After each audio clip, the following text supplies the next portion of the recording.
The other thing that's happening is a couple of the crew are going to go out and about, because when you let birds out, when you release birds, sometimes they can take their first flight right away.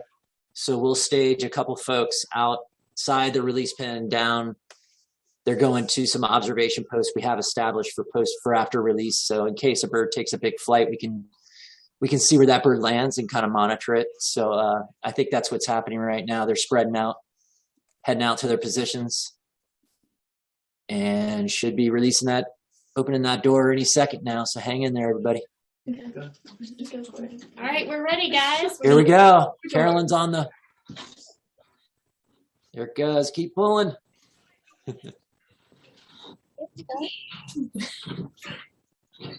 that.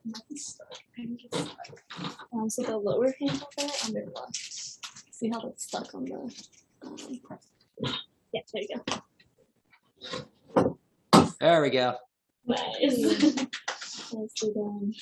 All right, door is open. So we're going to leave this lower door open for a little bit before we open the upper, right? Yeah, correct. So I can see the edge of INIKO over there. Let me zoom out just a tiny bit. Oh yeah, she's still down there.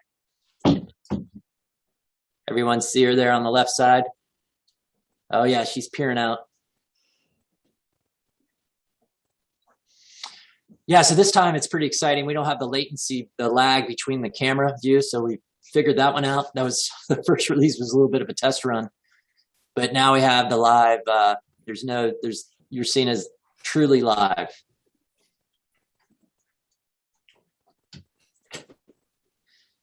And again, we prefer when these birds don't go rushing out the door. The slower they go out, the better. Just because this is their first time out in the wild. You don't want them to make an erratic flight, a flight that out of fear. You want them to kind of go out casually, kind of in a cautious way.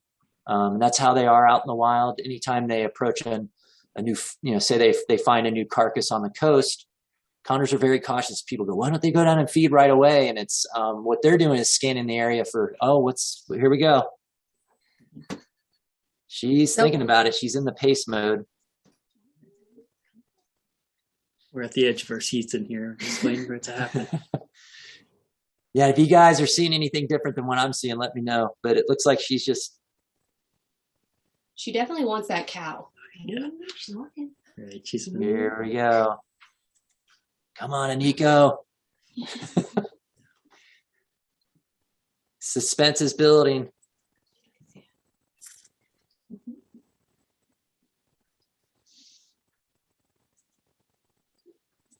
I know I can't help but thinking back. I know she's so close.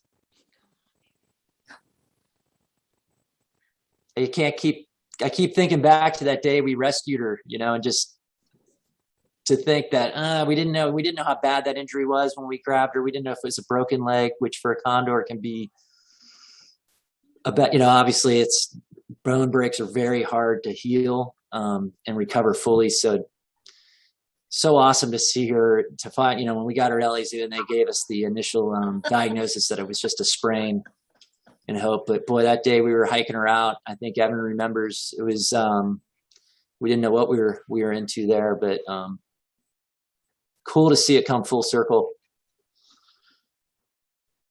Yeah, absolutely. All I could think about right now is, when we went out there and we first found her, she was at the base of the tree.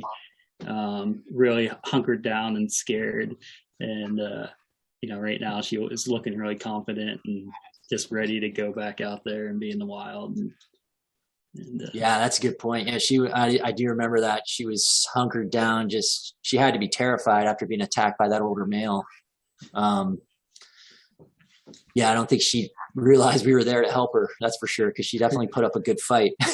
For sure. Yeah, I mean, I always think about it. We were probably the first humans that, she ever saw, and we were kind of crawling her into that space so we could, pick her up and get her into the kennel. So yeah, it is. It's kind of, as a biologist, you're always kind of torn because you want to help them, but you realize how stressful it is for them. So we try to, it's kind of a form of tough love because you got to for this situation, we had to get our hands on her to help her, and obviously she got down to LA Zoo, and they have it down to a science. Just, they take such good care of these birds, reduce their stress, just put them in a really good place that just fosters their recovery. And again, we, all our partners, National Park Service, Pinnacles National Park,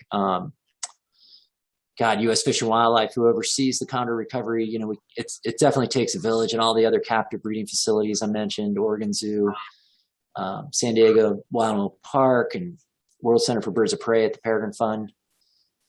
Huge collaborative effort, just to get these birds out there.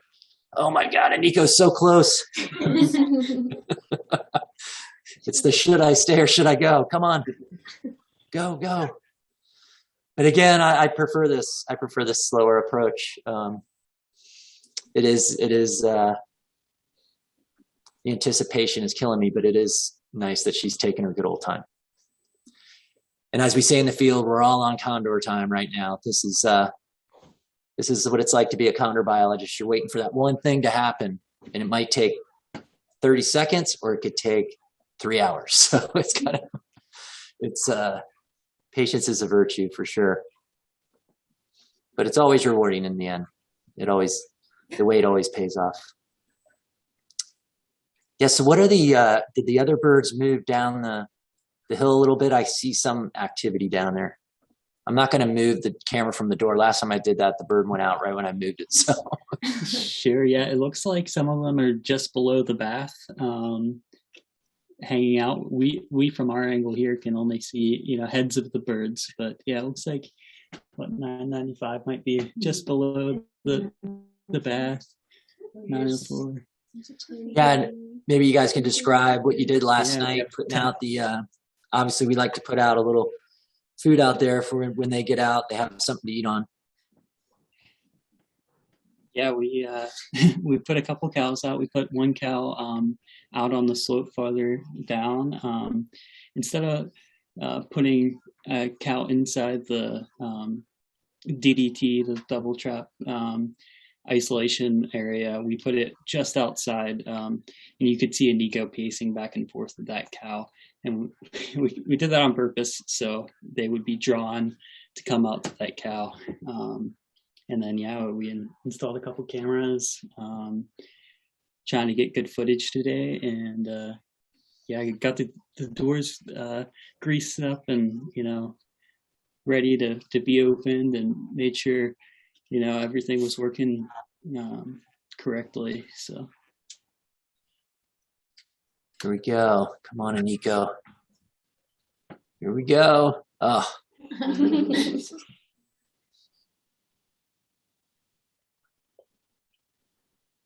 Yeah, what do you think in the upper door? Yeah, that's what we were just talking about. I think we're gonna. I think it's ready. I think we're ready. All right. Which one is it? I don't know which one it is. Inner door. Upper, outer door. Yeah. See. Got it. Woo. Nice. Good. Yeah. Awesome job.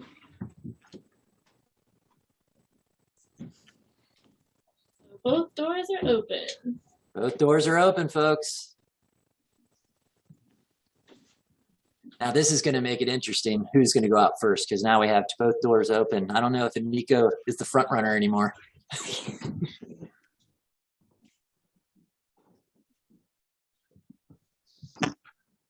So I'm watching the cam here real close because I want to make sure I can capture who's going out where. Whoa.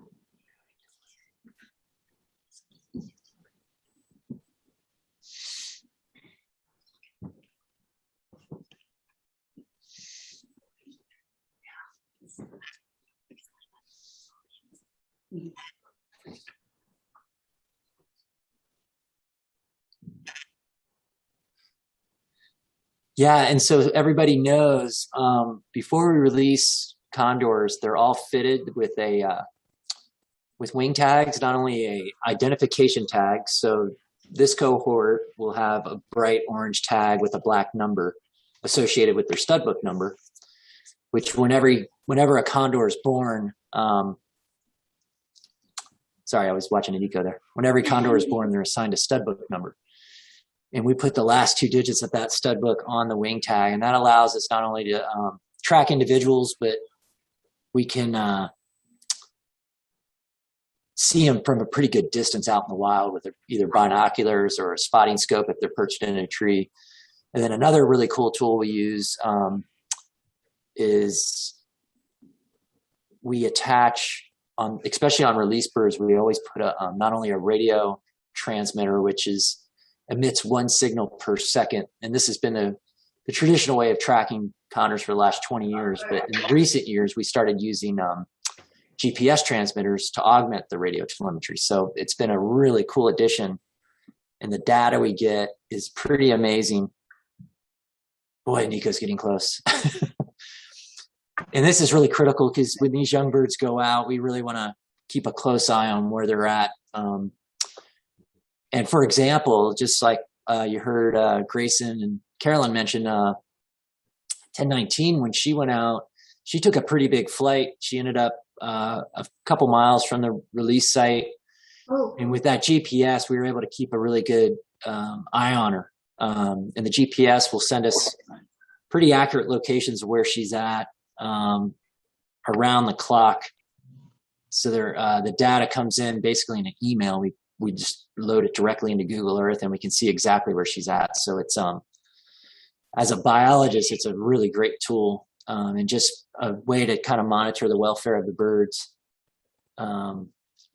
It's pretty nice. Oh, is INIKO going to go up? I think so. Looks like she might. She's thinking about it. Oh, who's this? Dian. Oh boy. What was that? Oh, she went down to the lower perch. Who was that? Was that Dian? Dian, yeah. Oh, here we go. Giving INIKO a little competition. Oh, look at. Oh! We're all screaming. She's so close. I don't think so. Look at this. Push her, Dian. I think Dian's going to give her a bump. I know, right?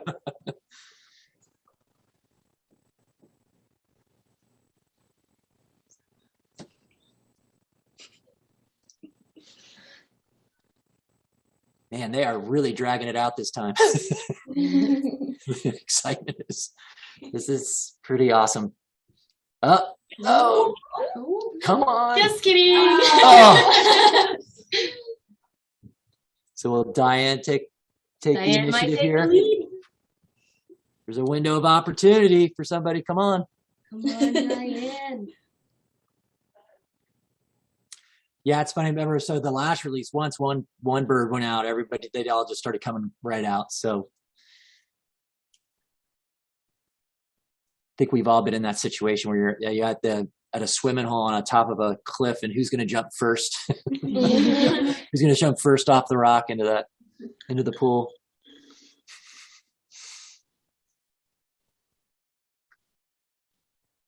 Oh, look at this! I don't think anybody called Dian. We all had our money on INIKO. I know.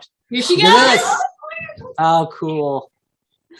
Not yet, but Stop tasing us. See it?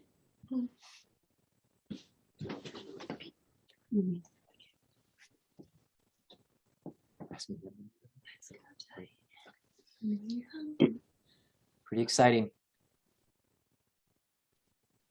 So close. She only knew how close she was to freedom right there. It's kind of counterintuitive, isn't it? I mean, you think you'd have that door open, you'd just fly out, but I think it speaks a lot to their behavior and just that cautiousness. A little scary. It's just hardwired in them. I think it's a survival strategy.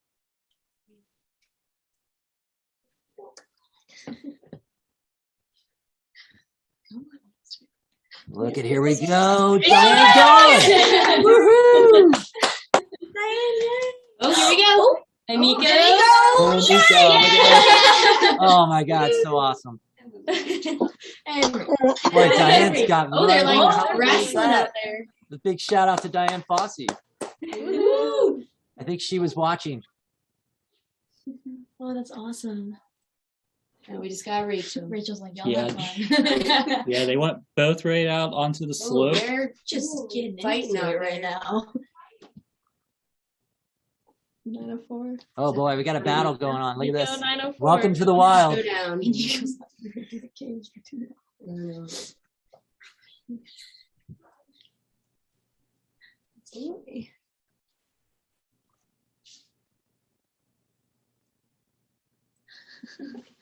Yeah, this is when they get welcome to the pecking order right now. Right.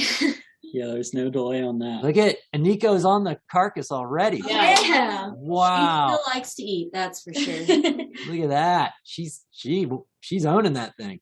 Yep. She's a boss. I could only imagine what 1042 Rachel Carson is Yeah. thinking right She's like, now after observing that. all right. She seems pretty cozy. Look at Diane's right next to her. Go Diane! Yeah, Nico's been wanting that carcass for a while. Yeah. Beautiful sight right there. That was picture perfect, huh?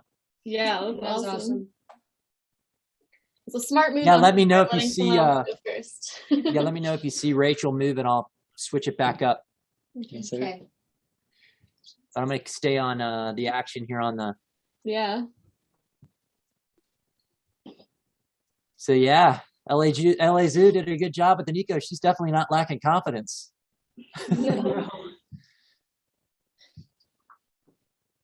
She remembers this. She's like, I used to be a wild bird. So awesome. Yeah, I think this is a reward not only for the biologists, but everybody that's been following INIKO's story. I mean, you can't imagine I'd see this day. Pretty cool. So Evan, was it worth that kennel backpack ride out for INIKO or what? Oh, absolutely. Yeah, this is a really special moment.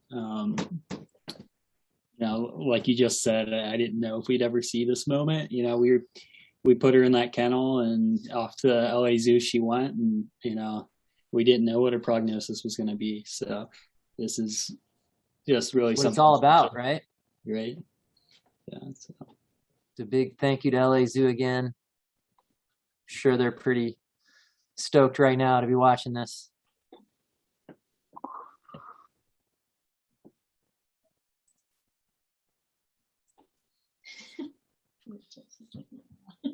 Yeah, Mike, Chandra, feel free to jump back in.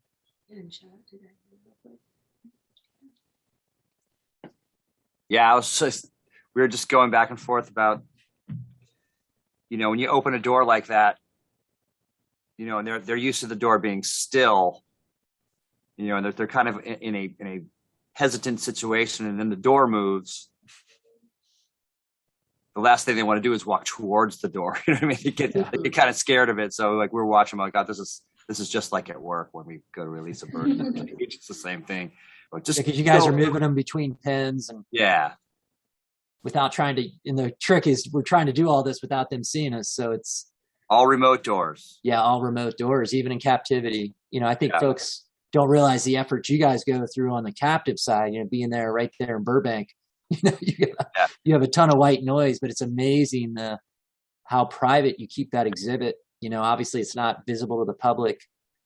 It's probably the most difficult part of preparing birds for release to the wild is the isolation, because you're doing lots of work. You're feeding, watering, doing lots of things to take care of these birds while at the same time remaining completely invisible to them.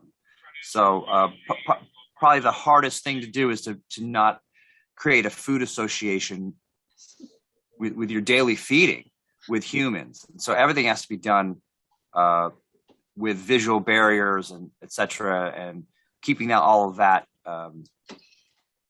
keeping them from finding out how they're being fed, over a year's time that's a lot of work, I mean, and keeping the facilities upkeep and repair and stuff like that without being in view of the birds is probably the most difficult, I think, to accomplish, and to get that quality release candidate that, Joe and the crew don't have to deal with when they get it. It's a product that we're really proud of, that we could say, hey, this bird is good to go. You don't have to worry about that. No behavioral problems. It's well socialized. It's got good weight on it. It's healthy. And and we've been observing it for a year. We can tell you this thing's solid, and barring any, incidents, injuries, or anything like that, it should do fine. And so we put our stamp of approval on it. That's right. The LA Zoo stamp of approval. I love the shot right now. Look how much smaller that turkey vulture looks. Yeah. People ask me, they're like, how big are condors? I'm like, well, you know how big, if you've seen a turkey vulture, double, triple that. You can really see that. I mean, it's dramatic right now, the size difference. It looks like a little pigeon over there. Yeah, I know. I thought it was a crow at first. I was like, well, by volume, and you kind of look at like a INIKO, who's probably somewhere around 18 or 19 pounds, and a turkey vulture is what, 4 pounds? Yeah. So a quarter. Volume wise, it kind of tells you. So what is it's a lot of weight to get off the ground. Yeah. Yeah. But I always give a shout out to the turkey vultures, because when we first started releasing up in Big Sur, they were so valuable in showing the birds where to feed, where to roost. I remember our condors followed those flocks of turkey vultures around. They led them to not only their first wild sea lion carcass, but they led them to the best redwoods to roost in during the storms. So, now the tables have turned a little bit. They're kind of like, hey, we know what's going on now, guys.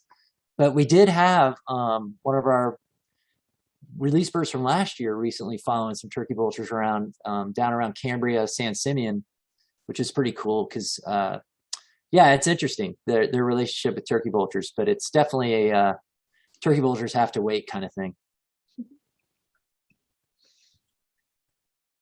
But you guys have them. I've been down there at LA Zoo, Mike, and the turkey vultures will come in and land on the flight pens with the condors, right? Yeah, rarely at the LA Zoo. At the San Diego, that's what it was. Yeah, they're all over the tops of the cages over there for some reason, and not so much over here. We don't have a lot of turkey vultures in Burbank.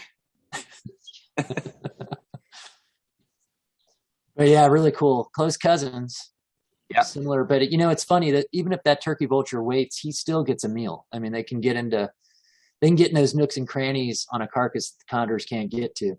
And we've noticed that they're fine with just waiting, letting the condors fill up and move on, and then they'll come in and do their part. But pretty cool relationship they have with these little guys. Boy, and INIKO is feeling really comfortable. It'd be interesting to see if some of the big boys show up. Mike's bird 566 and 711, because they have a little bit different of a ranking. So we're pretty excited on that. Speaking of Mike's bird 566, that bird's unfortunately he lost his mate 725. She died from lead poisoning this year. So we're hoping he finds a new mate. Oh, something happened. 1038 just took off and the branch broke as she flew away. Oh, and it startled everybody? Yeah. Okay, there's Diane. Oh, look at these two hanging out by the pool. Yeah, we got the primatologist by the pool. Yeah.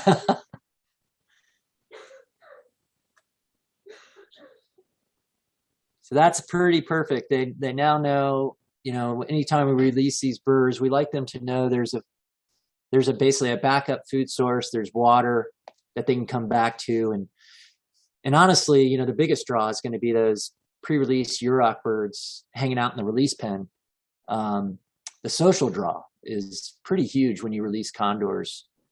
When they come back, we found when we need to recapture a condor or capture condors, when we have a condor in a pen, it's better than bait. It's better than you would think. So it just really highlights that how important the social hierarchy is to these birds.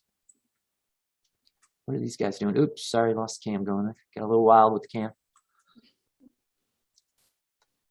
So what's happening is Rachel just hanging out. Yep. Yeah. Cozy. It's pretty comfortable. That's fine too, She just takes her time going out. I'll be curious to see if somebody goes up and escorts her out. Right.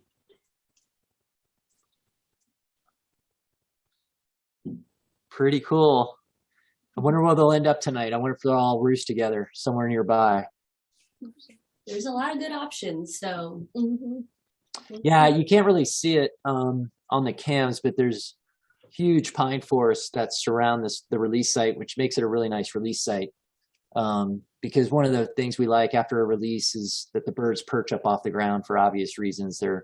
At night, they're vulnerable to predators if they're on the ground. If they're high up in a tree, they're very safe. So that's step one is tonight, that these, the crew will track these birds to make sure they're in safe areas up off the ground. If they end up on the ground, it's not necessarily a bad thing, but we usually will stay close by. Someone might take a sleeping bag and sleep out of view of the bird, but nearby to keep away predators, potential ground predators. Typically, though, that's pretty rare. Most of the birds, at least the last, most of the releases we've done in the last 5 years, they all end up in a tree at the end of the day. So that's part of our monitoring, just getting them out there. It's baby steps in a way, just making sure they hit these little benchmarks as they go out. And again, the trick doing it without them seeing you is the most challenging part. Hey, Joe, I'd like to jump in real quick. I noticed a couple of board members that have been here joining us today, and at least two, I'd like to recognize them, Bill Eckert and Jay Sinclair. Thank you for your service. And if there's others that are on today's call and I didn't see, I apologize. Also, great opportunity to thank our guests again, Dr. Tara Stawinski from the Dian Fossey Gorilla Fund and Mike and Chandra from the Los Angeles Zoo. Finally, if you're looking to make a contribution toward condor recovery and support our Central California flock in particular, we have been sending you information you've probably seen. We have a year-end gift program at Monterey County Gives, which is easily found on our website. We also still have our matching gift program with U.S. Fish and Wildlife Service till the end of the year. So thank you for being here today. I'm not cutting it short, but I just wanted to make sure I got that in there before we wrap up. And a big thanks to Explore. Big thanks to Wi-Fi. Explore. Yep, thank you for that, Joe. Let me get that out. Explore.org provides the feed for the streaming cameras, and Ranch Wi-Fi provides the Wi-Fi in San Simeon. And without that, we wouldn't have any of these images today. So big thanks to them as well. Also, we're going to post this Zoom chat on our website afterwards. So please share it with others and get the word out.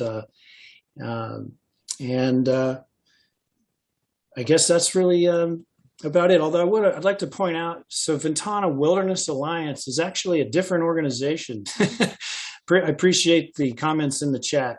But Ventana Wildlife Society is us, and we're the ones that are reintroducing California condors to the wild.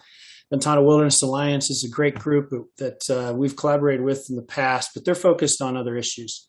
Just want to make that clear. Anyway,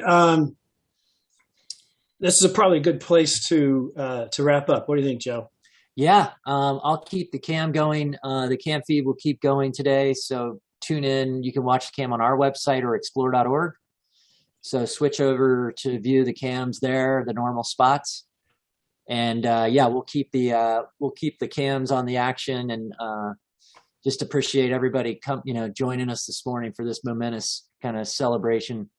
Not only INIKO, but really cool to connect with the Gorilla Fund and Dian Fossey, and just the connections are endless. But really cool, and thank you, everyone.